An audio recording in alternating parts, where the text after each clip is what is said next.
Hey guys, welcome back to World Mechanics. Our mission here at the garage, guys, is to save you as much money as we can. That's why we make these absolutely free videos. Let's go ahead and start on it now.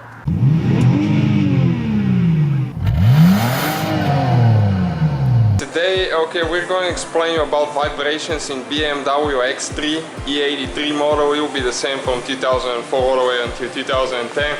If you feel vibration under load, accelerating, or when you're going downhill and you let off the gas and you feel vibrations inside the cabin, and even your if it's manual, your gear shift will be moving.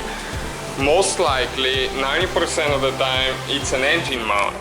And okay, here is the old passenger side engine mount, and let me show you how bad that thing is. Okay, completely shot.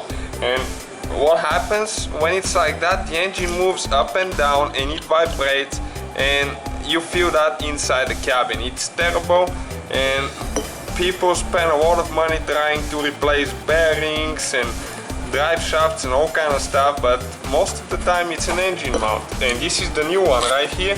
You can see it doesn't move at all.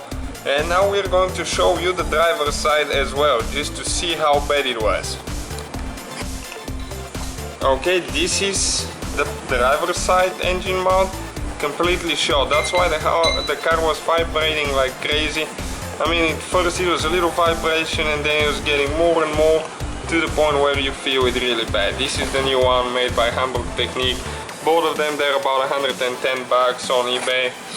And they're German made, not the Chinese made, as you can see, made in Germany.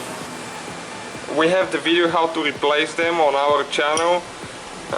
You can go to our videos or the playlist and watch the video. Thank you guys for watching us. Don't forget to subscribe to our channel. Hopefully guys the video was helpful. Please do not forget to comment, like, subscribe. That way we can keep making these absolutely free videos. Guys, we have more than 19,000 free repair videos on our YouTube channels that can, guys, save you thousands of dollars in future repairs. Check them out. Thank you guys for watching and see you next time.